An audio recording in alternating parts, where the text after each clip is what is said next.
Hello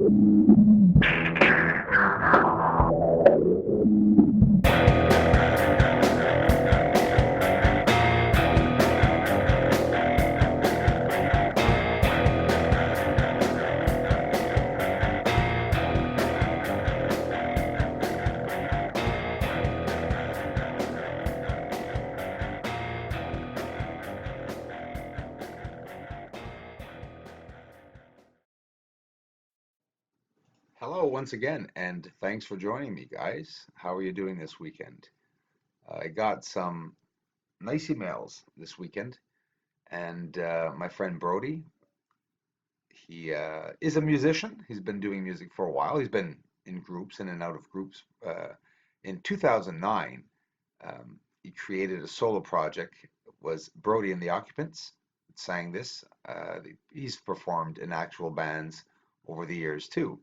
And he the most important thing is that he made this song that you just heard at the beginning, a part of it, Lunacy is the name of it. He made it because he was inspired by what was up there on the moon. And he knows very well what is up there too. And many people have the passion inside of um, expressing themselves through their music. And yeah, it's a bit faster than the music that's usually on my channel. But you know what? I do like to get down and I do like some rad music.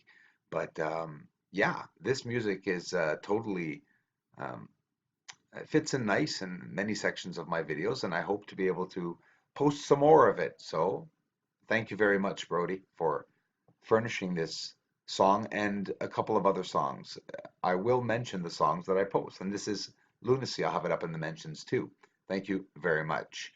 So what are we looking at today, boys and girls, guys and gals? We're looking at an X-ray vision of the surface of the moon. See the greenery that's there? There's lots on the surface of the moon that we're not expecting to see. This is Mare Serenitatis. Look at the bottom. There's a city there, and there's a massive city there. There are pipes going through Mare Serenitatis. There are, to the left, a massive entrance hole with a communicated L-shaped pipe and tunnel that we'll see a bit later on. Massive complex to the left here under Plato crater. There's a lot going on the surface. I got a lot of moon footage. So what I do for those just joining the channel, I'm going to post a couple of videos, 2, 3, 4 videos of the full moon footage. But what I usually do is that I'm working at the same time looking through the footage, clarifying many structures that are on the surface, and that, of course, again, I have found that are, yes, different to the ones that I've already found. It's forever going back to the same areas. Another thing I've started, guys, is I'm taking great notes about the way the lights are, how they're emanating, where they're showing up, where they're placed, how many of them are, what nights that you can see them stronger than other nights. It will take a long time to completely, thoroughly know exactly what's going on the moon, but I will keep you posted, keep you updated on my findings, as I always do. So thanks a lot, everyone, for taking the time to view the video. Look at the light sources that we're seeing on the surface of the moon. There are many light sources, and they don't come up in the photos unless you enhance it, you add contrast, there's X-ray, there's many techniques of filtering that you can do to get the surface of the moon. So everyone's saying this is ejecta on the surface. Might look like it, but it was prefabricated. It's not natural, I believe. This video frame, until it changes to the next transition, this one here, is the moon upside down. Just so that you all know, we are not panning upwards, we are actually panning downwards to the bottom of the moon. I want you to see it backwards, upside down. Why? Because there's a certain way to land on the moon when you get there, and there are certain ways of seeing the structures and the surface terrains and levels better, just giving you another view of the moon, but upside down. Only this frame. So we are seeing very many what looks like pipes or tunnels on the surface of the moon. So you know what?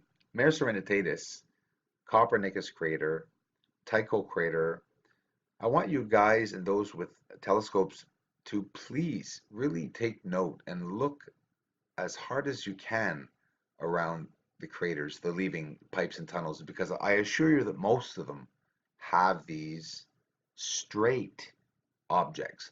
Okay, the one inside here, Mare Serenitatis, you can see at the top right, it doesn't mean it's a pipe, and yes, it could be ejecta, but often you will see them meet up in L shapes with deliberate built symmetrical and geometrical shapes and structures that are lit up joining these structures. Now this light, whether it be deliberate camo that we're seeing, and why am I saying it's camo? Because inside of the lights there are cities, there are many structures.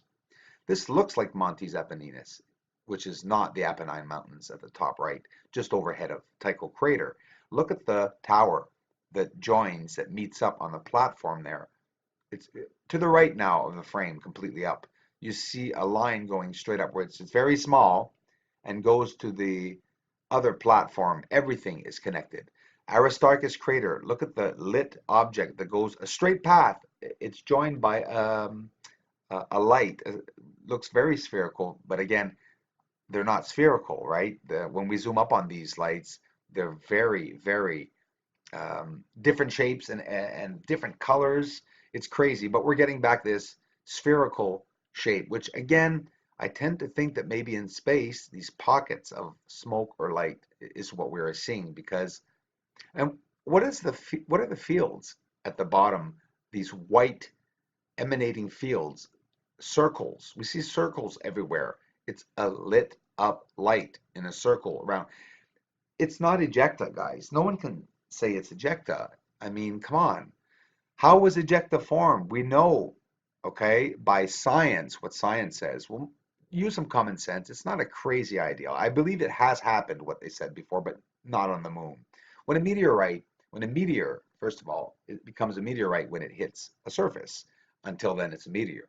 When it hits the surface, the the heaving effect of the lava and of the explosion, the impact, the force, you have things flying up into the air, objects and rock and molten hot lava that anything over 2.5 inches, 64 millimeters, will solidify.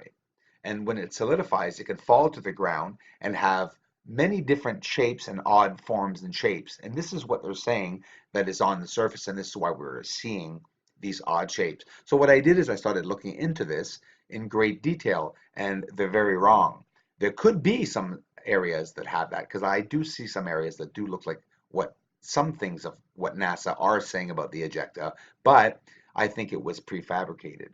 This was made, whether it be an ancient way of forming a solid surface. We know that the moon is very moist. So if the moon is very moist, you cannot build, even if you are in space. I mean, at one point, something heavy is going to tilt or shift. So you need a solid surface. And there's nothing much more solid than this lava rock. And also, if it is lava rock that we're looking at, I do believe that it regulates and helps regulate them, or the ones who made the structures, the temperatures, so that they can remain cold or hot or between cold and hot, depending on how these tunnels, and of course, we're not even talking about their technology.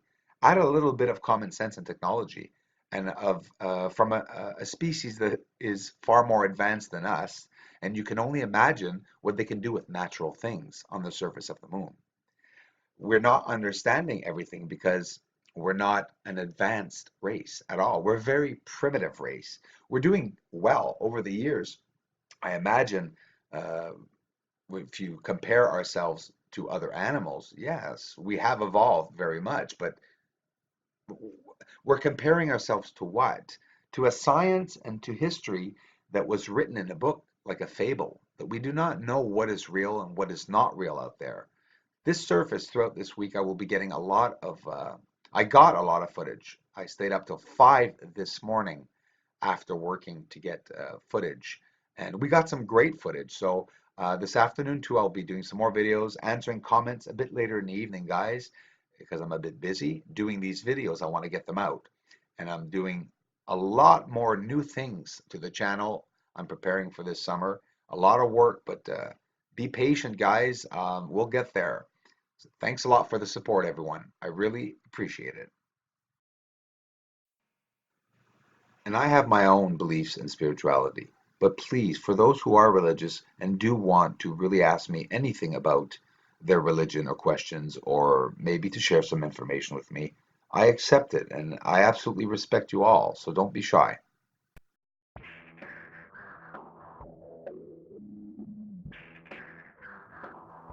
Regis Weishweg, or Reggie, my friend, I can't thank you enough, bro. $141. This is your fifth donation, man. I really appreciate it. Love from Canada.